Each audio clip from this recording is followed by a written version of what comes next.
Today, I'll be talking about a little-known content creator named MrPokke. He's a so-called theory crafter and has had many disagreements with my takes, despite only parroting the Chinese community and having almost no opinion of his own. I'll be addressing all of those disagreements today and destroying his credibility as a theory crafter, if he even have any in the first place. But before that, I'm gonna make two predictions of what will happen when I upload this video. Scenario 1, MrPokke reacts and he goes off topic and attacks my character instead of my points regarding HSR, something akin to what he did to Dreamy after losing to her in a tournament. Scenario 2, MrPokke ignores this video altogether, which is actually the more plausible scenario. Because, fact of the matter is, there is nothing he can possibly say that can combat any of the points I'm making. The rift between our game knowledge is just that huge. Anyways, I'll be dissecting the debate I had with him on stream the other day first, so without further ado, play that amazing fucking VOD. Pa-pa-pa-pa-pa. Play that shit. The reason being no reason. No, the reason is just because you're just rage baiting. Like, are you just not rage baiting? Are you just not rage baiting, my man? First interaction on stream, and he's already saying I'm rage baiting. A bold statement. Let's see what takes he disagrees with. Now, but now my takes are false. Alright, so you believe that Scylla is the best DPS in the entire game compared to E2 Mbidurune and E2 Akron. Okay. First point about Zila being the best DPS. She's the best because she has the best feats, lowest cost 0 cycles on every MOC, lowest relic investment 0 cycles, lowest cost sustain 0 cycles on every MOC, lowest cost 0 cycle on neutral buff pure fiction. I go into more detail in these two videos. She absolutely destroys Imbibitor Lune, E0 versus E2. Imbibitor Lune on a boss made to shill his rerun, where he got buffed to literally 1.5 times greater than any relic substat buff, and even his E6 buff got matched by Zila, and in every other MOC he loses bad. Pure Fiction is a no contest either. Akron, on the other hand, also loses hard in PF, loses to Zila on Aventuring. Was about equal in MOC until Robin releases. Now Zila beats her handily. Denying Zila's supremacy isn't too bad. It's damn near impossible to see her full potential, so I don't blame anyone if they're incapable of doing so. And E2 Akron serves zero purpose. On to the next point. E2 Akron does in fact serve zero purpose. From a vertical investment perspective, you unlock no best in slot teams from pulling her E2. DOT will still be the strongest in Pure Fiction by a mile, and in MOC 2 Nihility plus Rame for sustain, or 2 Nihility plus Sparkle for sustainless, matches the best E2 comps. E2 is also the opposite of future-proof. We've gotten Broken Harmony units, so it's safe to assume we'll be getting broken units of Nihility path next. If Akron's E2 is already finding it hard to have any purpose right now, imagine when Nihility debuffers are on the level of Rame and Robin in terms of strength. Let's say 50% Vaughn and 20% Respen debuff with Knot Generation on every enemy move. What will happen to E2 then? You're basically wasting over 200 pulls on average for an 11% energy regen boost, and MrPokke thinks somehow it's worth it. Insane. What's MrPokke's next point? DPS Pela is a thing. Oh, he's denying DPS Pela being a thing. Well, his favorite community that he glazes daily have done not 1 but 2 DPS Pela 0 cycles, 8 cost 0 cycle on Sam, and even lower cost 0 cycle on Aventuring. These 0 cycles have lower investment in cost and relic than it would take Jingyuan and Blade to do the same thing. And that's before Robin released. Post Robin, it's not even a contest. So by MrPokke's logic, Jingyuan and Blade aren't DPS characters either. What else is there? What else is there? Wait, what other hot takes do you have? Can you continue the hot takes? Now, there's a cut in the VOD because he wants to recollect himself, so let's continue the dissection. There'll be more cuts from this point on because there's a lot of irrelevant yapping unrelated to the convo and some pauses too. Link to the full VOD in the description. new players should not pull for sustain. Now, he also disagrees with me, saying new players shouldn't pull for sustains. The reason why new players shouldn't pull for limited sustains is because the F2P ones are good enough to sustain for them to clear all contents until their account gets strong enough to true zero cycle. True zero cycle is the end goal because 30 out of 30 cycles left is the max score that is shown on your profile, and if you're a completionist, you must always go for the max score. That's why pure fiction zero cycles are kinda extra because 80k is the max score. I always encourage people to get better and go for the max, and the proof that my strategy works is the fact that my account, despite being restricted to waifus only, is better than pretty much every F2P player out there, being able to zero cycle Memory of Chaos 12. Limited sustains are solely for comforts. Your account will not get stronger. If you want to stay as weak as shit, then feel free to waste your pulls. I don't recommend any F2P player do that though. It'll cripple your income. And before people start talking about zero cycling with sustains, doing that is a restriction. It isn't more comfortable or consistent. It makes your life harder as you need to land more crits, worry about hit RNG, so on and so forth, to get a higher damage threshold to zero cycle. It is absolutely not efficient to zero cycle with a sustain unless you want a restriction to flex on people with. On to the next point. This one is a very annoying one. Private servers, you do not take away any accomplishment of a private server when you literally have probably perfect relics because you can do everything you want. MrPokke is unironically questioning the validity of private servers again. He'll yap about it later in the VOD, so I won't be addressing everything here. But for people like this retard that questions me, you need to ask yourself two questions. 1. Is your feats on live server better than mine? The answer will always be hell fucking no. Even with being restricted to a third of the roster and being F2P, I still true zero cycled.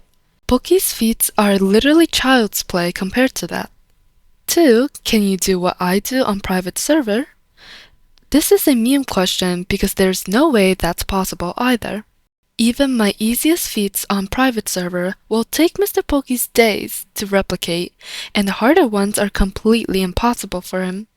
But of course, MrPokke will never bother to go on private server. He'll continue treating private server like it's some unaccessible magic tool that only I have, when everyone can download it and try to do what I do. Because the fact of the matter is, this person would rather spend 12 hours a day making reaction brain rot content instead of putting in effort into anything. I can guarantee you he'll make up an excuse for a rebuttal instead of actually taking action. But the thing is, MrPokke, we're Singaporean. We live in a meritocracy. So, instead of yapping pointlessly, prove your feats. If you have no merit, you should learn to shut up. Now let's see what he have to say next. Oh, and you refuse to pull for any of the, what do you call it? Any male units or any like flat-chested units. You only pull for like mommies on your main account. And that's why you refuse to do a PvP match on the server. And you can only resort to private server matches where you have perfect relics. He's pointing out my account restriction and saying that's the reason I don't PvP out of private server. And once again, he's treating something that anyone with a PC or phone can access like it's magic. Also being extremely disingenuous by saying perfect relics are the only relics there. The real reason I don't PvP is deeper than that. What is the point of PvP outside of equal conditions? Genuinely asking. Like, what are you trying to prove? It's decent content to react to, and that's why you try to bait me into this bullshit. But there's literally no point to it whatsoever if not done under equal condition. You're not proving you're better than your opponent. So in the end, only time is wasted. God forbid MrPokke ever watch any real competitive esport match. He'll break down and throw a tantrum that the players are playing with all champions and skins unlocked. But like, imagine in League of Legends, yeah. Faker's enemy gets 1,000 gold at the start, and Faker only have access to a third of the champion pool. Would that even be considered a valid match? The Pokebrawl PvP rules are even worse than those hypothetical conditions. Not only does it favor horizontal invested accounts, since you only have 2 vertically invested DPS and both of your DPS gets banned, you instantly lose. Not only that, E0S4 that can do this is only considered as 1 cost. I don't even know why MrPokke is glazing his own PvP rules so much when he himself is so terrible at it that he lost to Dreamy while wearing an S5 5-star light cone. Even if I do participate and win with my restrictions, excuses will be made like me being relic carried and having rank 1 Acheron or whatever. All in all, Pokebrawl is just a for fun thing. It is unprofessional, unrefined, and undercooked. So keep my name out of your cockfight arena until you can bring it up to par and play with equal conditions. So the only variable is player skill, and no excuses can be made. Anyways, I told him private server matches don't have to be perfect relics, only need to be equal conditions, and look at his reaction. Private server matches don't have to be perfect relics, but you do though. But you literally do. And that's why all of your Memory of Chaos 12 showcases is with perfect relics, right? You have your perfect relics and you do your 0 cycles. And even that, when you're trying to prove a point, like for example, like the Tectone Scylla, you have to resort to an E2 Sparkle with perfect relics. Technically, you did handicap yourself because you can like manipulate. I don't really even know how private servers work. But yeah, so what exactly is the point I'm trying to make here? There's 2 main points to address here. First, he thinks most of the relics I used are perfect, or at close to perfect. This is one of the higher invested Zelas I've used for the 1 cost Sam 0 cycle. The ceiling is literally the same as my Zela on live server, except it has more crit rate, which means less resets needed. So, does that make my live Zela perfect too? This take comes from a place of pure ignorance, because Pokke have never seen perfect relics before in his life, even if perfect relics do actually exist on live server. So I'll show you real quick. This is perfect relics on a Zela. Are you telling me this Zela and this other Zela are anywhere near the same? That's a huge stretch in my opinion. It's clear that one is several leagues stronger than the other. Now for the second point. I'll explain the point of that video to Pokke. It is to prove that Zela can 0 cycle the tankiest boss at the time, Sam, with shit relics and a low 4 limited 5-star cost, which I said in the video, any other condition is irrelevant to the point I'm proving. Zela is also the only DPS that can do that, by the way.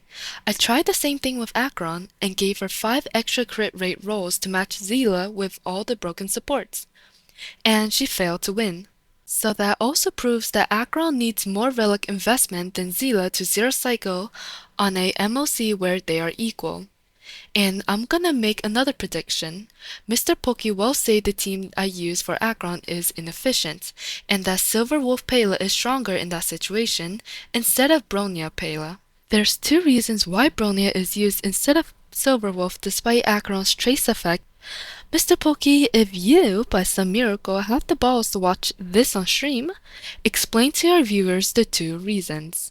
Otherwise, feel free to ask a better CC like Lasara or Ruri why I used what I used. MrPokke keeps yapping about perfect relics a lot in the VOD, so I can't address it every time he talks about it or it'll be redundant.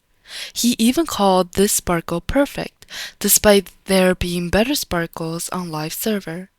So, my theory for what MrPokke considers perfect is what he doesn't have on his account. If I don't have these relics, that means nobody does. That is his mindset. It is extremely ignorant and even idiotic to think that, because there will always be stronger relics than yours. What you think is perfect and unachievable had always and will always be already done by someone that you might not even be aware of.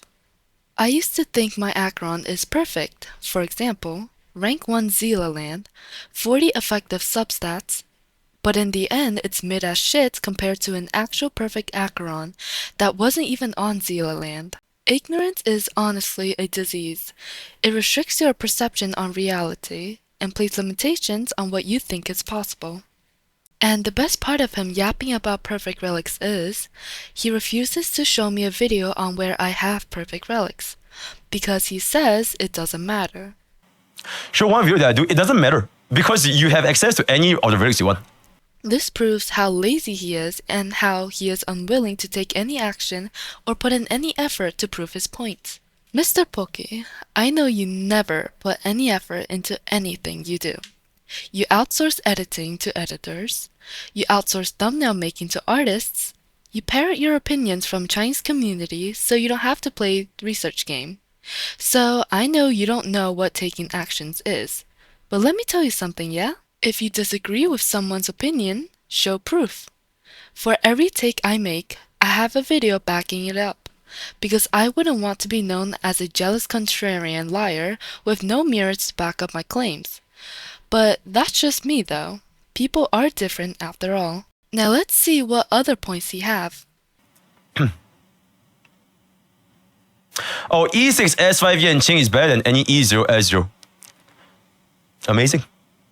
This is actually something I've proven in my other video. E6 S5 Yanqing is better than E0 S0's Akron. Let's move on. The next point he makes shows him as the most hypocritical content creator on Earth. And you'll see why. Perfect relic pack can go up to 200. That's not the point. The point is you have these units and you're establishing your claim as the world's best theory crafter on the shoulder of a private server where you can manipulate relics.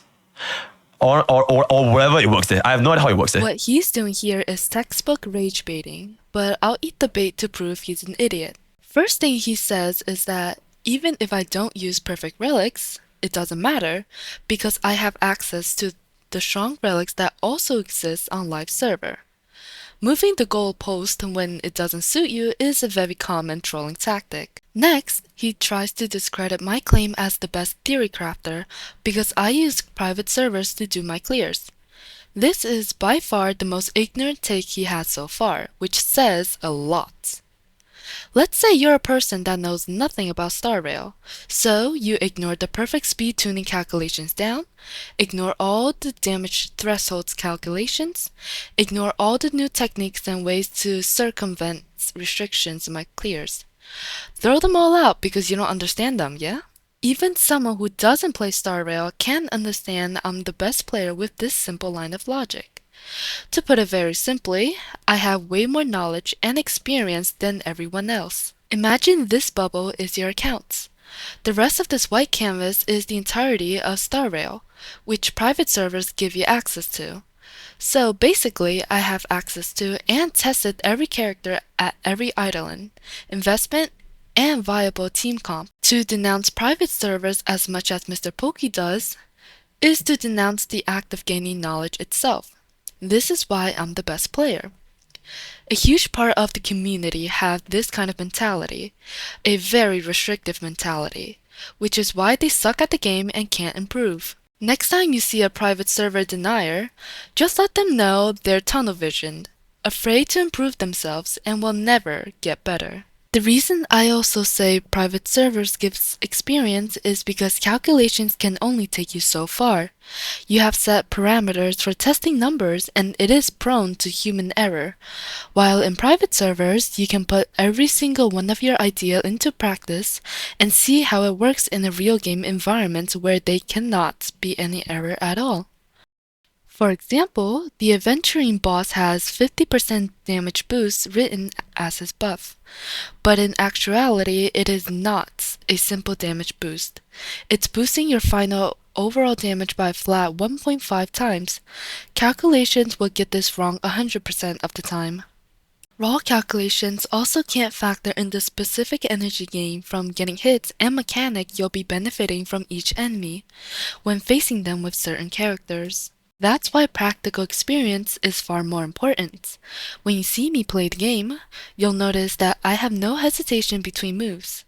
I make each decision in milliseconds. That's also another benefit from practical experience. No matter what character I'm playing or what enemy I'm up against, I can always play perfectly with no hesitation. So, in a world where a majority of people denounce the only thing that can make you improve vastly as a player, how am I not the best player when I've put in the most amount of time practicing and experimenting? Mr. Pokke, how do you expect to get better by denouncing private servers? Parroting Chinese people can only take you so far.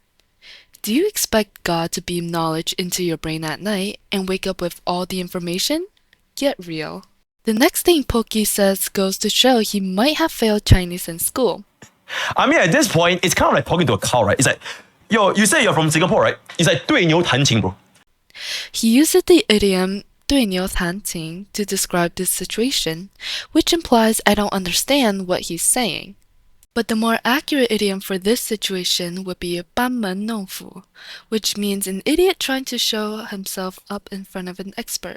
So far in this analysis, Mr. Pokke has cited zero proofs, zero evidence to back anything he's saying, constantly whining about a tool accessible to everyone with an Android phone or PC, and how relics he don't have are unobtainable by everyone. If he's playing a piano like he claims to do in the idiom, he might as well be smashing the keys with a hammer. Let's see what he has to say next. It's like, there's no point communicating when you believe that anything that Scylla do, Archon can do better in your testing. I have no idea what kind of test you're doing, but it's like, it's basically talking to a wall or talking to a cow. It's just that we're not going to get to anywhere. And you are respected to your beliefs, right? I respect all of your beliefs, but it doesn't mean that they're the right beliefs. Okay, so he's basically saying because I think Zila is better than Akron, it's like talking to a wall. Instead of providing evidence, he keeps ranting on how thinking Zila is better than Akron is absurd, unbelievable, and wrong. Another nuclear deflection by Mr. Pokke. I'll explain intensively why Zila is better in a second when another topic is brought up, but now I'll focus on the next thing that happens in the video.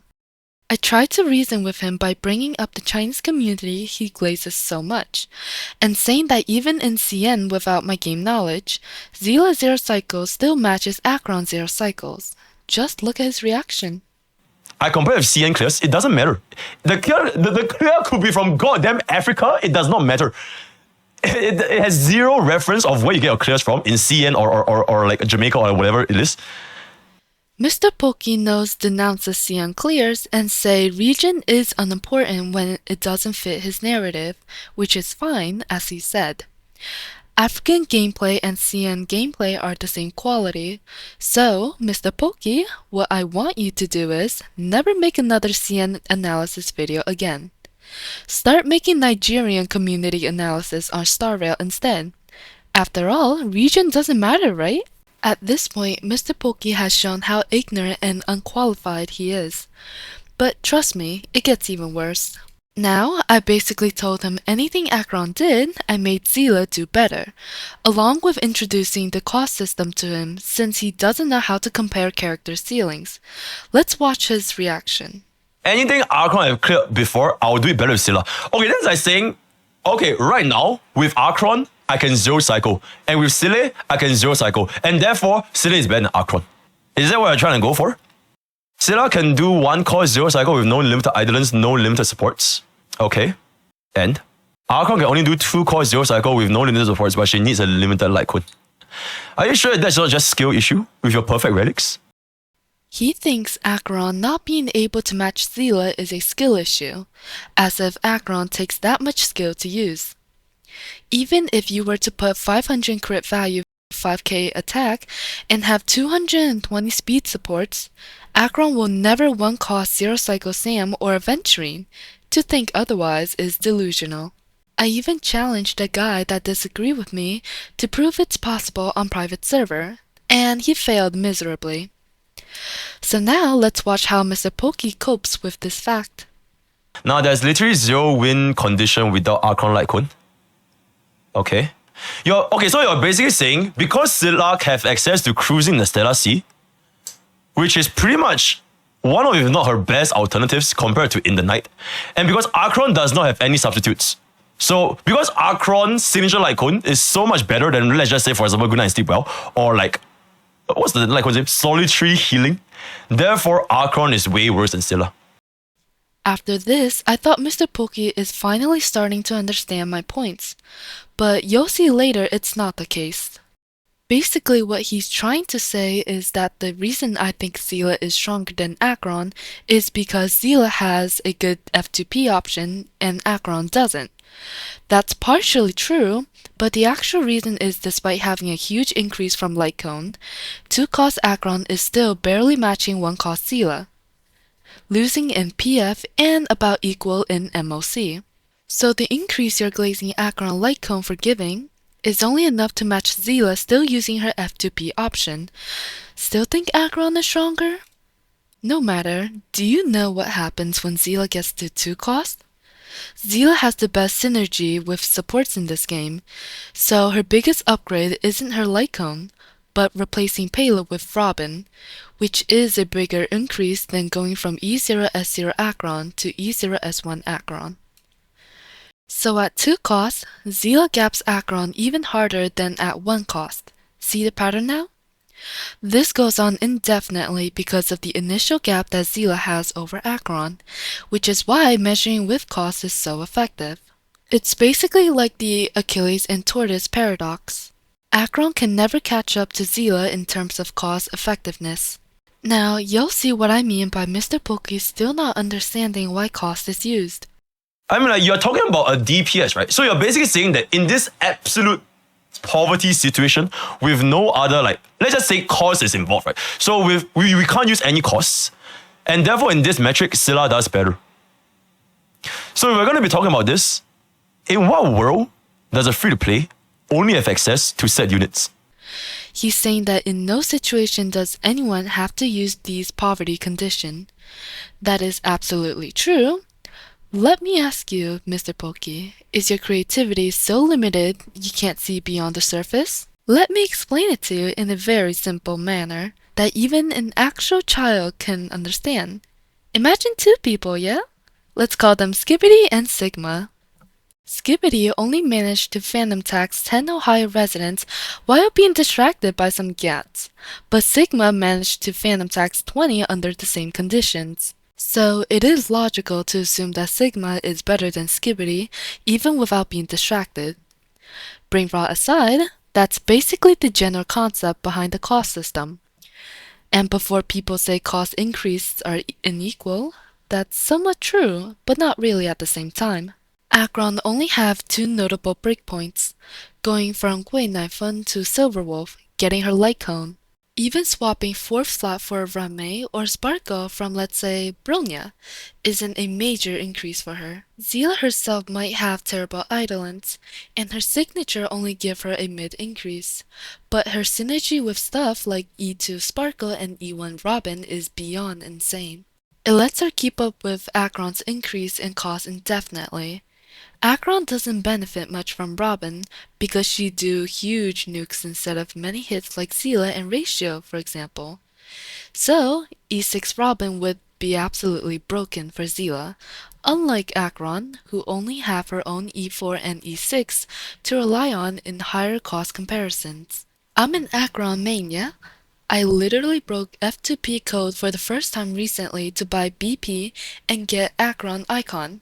Farmed her to be rank 1 on Zealand, and she fits my taste perfectly with long hair, big boobs, thin waist, big hips, basically mommy build, while Seele looks mid as shit. Hell, if you see me on Discord or whatever, when not talking about meta, I literally simp for Acheron. But even then, despite having more reason than everyone watching this video to be biased for Acheron, I'm still going to say Seele beats Acheron. Because at the end of the day, since I tested everything on private servers, I view every character from an unbiased and centralized perspective. And after looking at Seele's feats, there's just no way I can lie with a straight face and say my waifu Acheron is the strongest character. That will be just spreading misinformation. I'm one of the very few people that can separate personal feelings from actual feats done in the game. Let's see what Pokke have to say against the cost system now. You invest less money into Acheron to perform better because of her ridiculous multipliers and her wanton ultimates and her doing ridiculous damage. Do you think anyone in the world with the amount of investments or for Scylla's relics would achieve a similar result with Akron. Now, I know you live in a private server where relics are free, but in the real world, in my world, perfect relics don't drop from the sky. You know? I'm not sure if you've seen the PP just now. Previously, our Scylla couldn't even one-shot a Trotter. And we got an 8 cycle clear. And I guarantee you, with similar investments on Akron, we're gonna have at least half, if not less than that. As per usual, he's once again making the perfect relic argument. I'm unironically tired at this point. He's like a broken record, but to answer his question on whether Akron can do what Zila can do with equal investment, the answer is still no. I've said this earlier, I've proven with worse relics Zila still outperform a slightly better invested Akron with the same cost team. So relic investment isn't a valid argument. His reasoning about Akron being better is also invalid.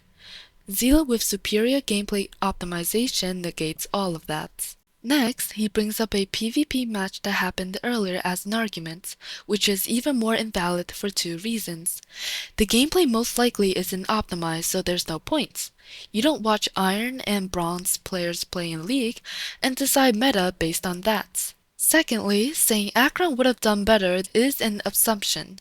There's no way to prove it too, which shows how unscientific this method is. I'll throw you a bone though, since Akron is still my waifu, there's one way I've thought of to make Akron seem better than Zila. That is, to argue that if you're trash at the game, Akron would be better, since Zila needs really good gameplay to function better than Akron. Or, in your words, just exaggerate the really good part to perfect. But in the end, this isn't a strong argument either. This is because the skill issue argument has a strong counter-argument too, which is to just get better. So that's why I don't bother using it. It is still one and only valid argument for Akron being a better DPS though. Finally, we're nearing the end of this bullshit. MrPokke has made me lose so many brain cells. At this point, I'm just trolling him a bit in chat. Let's see what the final disagreement is.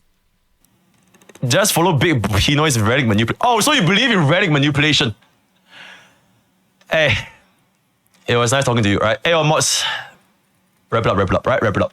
It's legit. It's just talking to a cow, right? It's just there's no more continuing this conversation, right?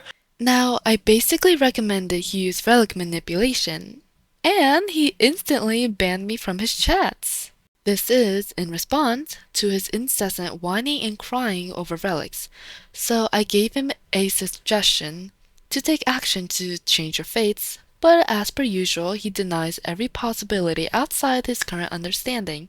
Now, I'm not saying relic manipulation is guaranteed to work, but you can't say it doesn't work either. It has worked for the people who know how to use it properly.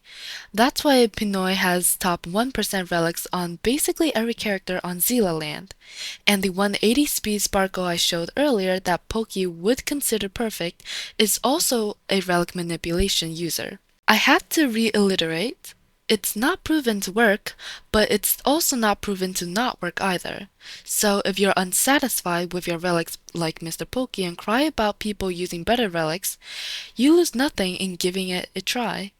But MrPokke can't take this harmless suggestion and instantly ban me from his chats, which goes to show how close-minded of a person he is. Relic manipulation isn't my area of expertise. This is something for Pinoy to deal with, not me. All in all, we can draw 3 conclusions about MrPokke. 1, he's unwilling to put in any effort into anything he does. That's why he won't prove me wrong. 2, he'll do everything in his power to deflect my claims and talk about something else. He'll most likely call me a narcissist or any irrelevant insults to avoid having to make an actual rebuttal. And finally, he's an extremely close-minded individual, denouncing ways to gain knowledge, denying possibilities of methods to circumvent RNG, and just disagreeing with anything that doesn't fit his narrative while refusing to provide proof. This is not an issue if people think he isn't a credible theory crafter, but since he presents himself as such, he'll have to bear the scrutiny that comes with it. That's also why I specifically despise MrPokke in his current state. Genuinely and respectfully, and not someone like Tectone. Because the difference is, while Tectone disagrees with me, he at least admits he's a casual player, not a metagamer. He just speaks his opinion, so no need to take him too seriously. I meme him from time to time, but that's all there is to it. But MrPokke? This guy pretends to be good at the game, presents himself as a credible source, while being a casual player at the end of the day. This is extremely harmful to the community because the guy's at the peak of Mount Stupid on the Dunning-Kruger scale. So if his opinion is treated as facts, more people will cry about non-existent issues like power creep and endgame being too hard. And I'm gonna bet if he reacts to this part, he'll probably say something like, "She thinks I'm casual because I know Akron is better than Zila," to deflect my claims. But if that's your main takeaway from this, rewatch the video. At the time of writing this, I heard MrPokke moved on to Weathering Waves, so he most likely won't be reacting to this. I just genuinely hope he doesn't come back to Star Rail, as he's literally cancerous. Nothing is more harmful than a clown being treated as a credible source. There's a small chance MrPokke will actually improve as a theory crafter, but his unwillingness to do anything related to improving himself is really making this impossible. It'll be more likely to get the relics he claims to be perfect 100 times over before that happens. After all, a tiger never changes his stripes. But still, despite my extremely hostile attitude throughout the video, however small the chance is, I genuinely hope that he's able to improve so we can have more credible sources in the community. I will explain for one final time why I do my clears the way I do them, this time with less hostility, so please listen. The reason why I fixate on lower cost despite using extremely strong relics sometimes is because limited cost gives exponential increase, while relics give linear ones. Hence, by removing cost, I'm basically doing the hardest possible clear, much harder than just using, let's say, 6 cost with mediocre relics on everyone. You've already seen a ship build Zila with strong supports 0 cycle with 4 cost, at 6 cost adding, let's say, a Robin E1. Without a ship build DPS, your supports won't need to be built well either, and they'll be easier to pull off too. My point is, lowering costs increases the complexity and difficulty of a 0 cycle clear, regardless of relics used, as relics, in most cases, won't be near enough to compensate for the lost limited 5 stars.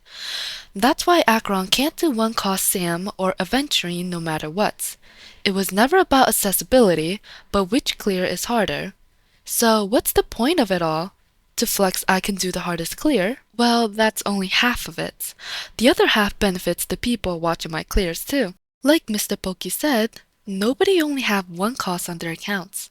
They'll use more 5-star. Hence, you can take the strategies I use and with some creativity, apply them to your own account too, without needing to have really strong relics, because you have the exponential boost of having more cost to make up for it.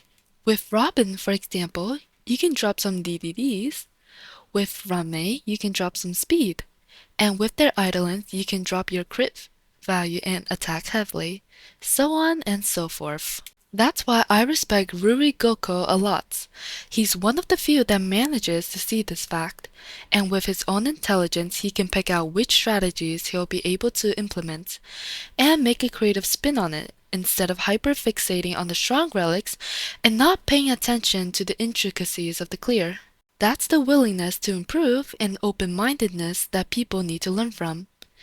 Another person that I greatly respect is a less respected theory crafter, Ioverse. But he deserves way more credit. Listen to what he has to say. Zila eclipses everybody else in the game. The research that I've done on Zila in just the last 3 days, and this is going from like Zila, the start of the game, to now. People that think Zila's bad, myself included at one point, trash. We just had a trash Zila. That's all it comes down to. And I've always admitted that. I've always said that my E4 Zila is not good. It's not good. As you can see, He's also someone with an open mind and willingness to improve. It takes real maturity to admit that you're wrong, and to do research, which is why I think Ioverse will stand among the best players someday. Some people might think I'm a hypocrite for saying all of this, because they think I'm an egomaniac that thinks she has no room for improvement and is flawless in every way, thus unwilling to get better. That is a misconception. The actual reason why I think I'm the best player besides testing every character at every investment isn't because I have no room for improvement, but because I'm constantly improving at an exponential rate. In this video, I did a 2-cost 0 cycle with Robin on Aventurine. The very next day, I did a 1-cost 0 cycle with Robin on a harder boss for her, which is Kafka. And the day after that, I found another rotation to lower the speed threshold to around 170 and 180, making the clear more accessible. My point is, even as someone who tested everything, because the skill ceiling for some characters is so high, there'll always be creative ways to break boundaries and make more gameplay optimization. No matter who you are, you can always improve. This mindset also works outside of Star Rail. Take for example, Ruri is a successful doctor in real life. You have nothing to lose by being more open-minded and trying to improve every day. Instead, you have everything to gain. This ending is a stark contrast to how I acted earlier. But the reason I acted that way is because of the sheer frustration I felt when MrPokke is just discrediting everything I do, ignoring all the planning, intricacies, and everything I tied to my clears, while not caring about the actual reason I do them. I'm only human after all. Imagine you put in thousands of hours worth of effort to perfect your craft, and some random person just shit on you for it while having little to no expertise on the matter. How would you feel? Put yourselves in my shoes for a second. I'm not some sort of saint that don't feel any negative emotions. But of course, after releasing my pent-up frustrations, I'll be more calm and reasonable. If you made it this far, congratulations! You have a longer attention span than most people. Enjoy the rest of your day, and I'll see you in the next one.